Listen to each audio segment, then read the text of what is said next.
Stop using your willpower. Do this instead. I wanted to study, but my concentration is diverted to my phone. Ugh, why? Like this, the battle between good habits versus bad habits is always bloody. You may be doing things that are more important right now, but instead, here you are, watching this video, maybe hoping that the tasks will finish themselves. But you know to yourself that sooner or later, you have to get up and accomplish them.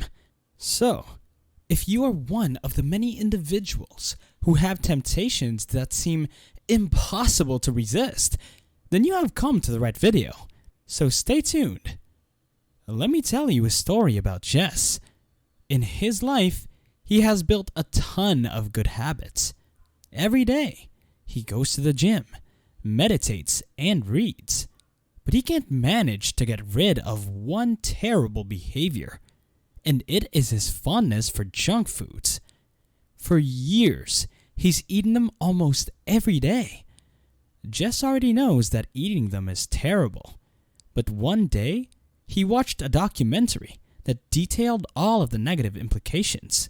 This convinces him to stop eating junk food for good. Jess returns home from work the next day, exhausted and hungry. He walks into the kitchen to make himself supper. But there they are, his favorite chips on the counter. But this time, they seem to be calling to him. He is aware that he's attempting to quit, so he musters all of his willpower and ignores them while striving to cook a new dinner. However, as his meal is cooking, he walks by the junk food again, and this time, he is unable to resist them. His hunger takes over as he grabs a bunch and eats them all. It just took one day for Jess to fail in his objective to stop consuming junk foods. He may blame himself for a lack of discipline and willpower, as well as ineffective goal setting. He was doomed to fail though, since he did not optimize his environment in a way that supported his purpose. But what if the scenario is like this? After setting a goal to quit eating junk foods, he gathered all his favorite chips and sold them for good. Then one day, Jess returns home from work, hungry and exhausted. He walks into the kitchen to fix himself a dinner, but this time, there are no junk foods on his kitchen counter. Instead, there is an apple bowl. He's hungry and has to eat something, so he picks an apple and eats it to relieve his desire. He did not fail in the situation. He improved his environment to help him achieve his goal. The junk foods that were constantly on the counter and accessible any time he entered the kitchen were gone. Instead, a healthier option was waiting for him. Our environment. This is one of the unseen forces that influence human behavior. We like to believe that the decisions we make are our own and not affected by other forces. The reality is, however, that many of our daily behaviors are determined by the most obvious and simple option. Assume you're hungry and need something to eat. Typically, you prepare your own dinner or go to the local fast food establishment. What if the closest restaurant is 2 miles away? Would you still go there if you were hungry? Or would you just prepare the items in your fridge and make your own meal? I bet most of you would choose the latter, not because you want to eat a home-cooked meal or because it's the healthier option.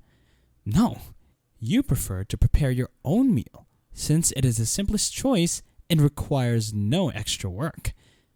If you had to walk 2 miles every time you were hungry, you'd wonder if it's really worth it. And more often than not, when confronted with challenges, we will go for something more accessible, even if it is less enjoyable. If you're overweight, a smoker, or a video game addict, you may believe it's due to a lack of self-control. However, research indicates otherwise. When experts examine people who appear to have huge levels of self-control, they discover that they are no different from you. Instead, Data suggests that disciplined individuals are better at optimizing their surroundings in ways that do not need massive levels of self-control. In other words, they spend less time in situations that are tempting. For example, how can you eat properly if your house is overflowing with junk food? How can you not be distracted by TV and video games if they are always available? And if you constantly have soda in the fridge, how can you expect to drink tasteless water? I've never seen somebody constantly escape all of that temptation. Because they are continuously exposed to such things, they are going to fail sooner or later. Disciplined individuals, on the other hand, have adjusted their environment such that they are not enticed or do not have to fight their desires. If someone has only fruits and vegetables in their fridge, they're unlikely to overindulge in chocolates. Do you think they'll be able to use social media if you don't have internet access? What if, instead of a TV, they had a musical instrument? Do you think they will have a hard time drinking water if there is no soda in the fridge? Good conduct comes naturally to them because they have optimized their surroundings to support it. In the short run, you can choose to resist temptation. In the long run, however, you become a product of the environment in which you live. To change your behavior, you must first make your good habits as simple as possible, while making your negative and undesirable habits as difficult as possible. Assume you wish to start reading more books while also decreasing your exposure to social media. You may keep a book next to your bed where you normally surf social media. This way, it'll be visible and you will be exposed to books more frequently. Similarly, disconnect your internet router or have someone else change your Wi-Fi password for you. You won't be able to open those apps this way. When you feel sluggish and climb on your bed, there's no longer internet, but instead a book waiting for you. If you really want to browse social media, you'll just have to get up and plug the internet in again, or ask that person to reveal the Wi-Fi password to you. Take note that the more you obstruct your behavior and the less you expose yourself to it, the more difficult it is to follow through on it. It's difficult to begin reading if you have to spend time looking for a book on the top shelf. Furthermore, if you have to walk across the house to plug in the internet, you're less inclined to utilize it. If the book is constantly available and accessible, it is simple to take it up, at least once in a while. Changing your behavior is never simple, but you may substantially boost your chances of success by changing your surroundings to work in your favor.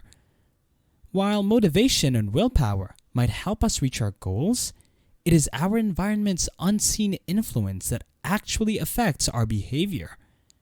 That is why, if you want to break a habit, you must optimize your surroundings. If you want to quit smoking, avoid individuals or situations that make you want to smoke. It's difficult to make smart decisions when you're continuously surrounded by bad choices.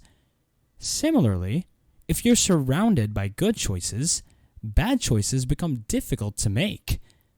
You might be able to resist temptation once or twice, but it's doubtful that you'll be able to summon willpower every time you want to do the right thing. In the end, you have no influence over how motivated you will be tomorrow, but you do have power over your immediate surroundings. So stop using your willpower. Utilize the power of your environment instead. If you find this video helpful, it would mean a lot if you subscribe to this channel. In this way, we can reach more people. I hope you learned something from this video. Thanks for watching.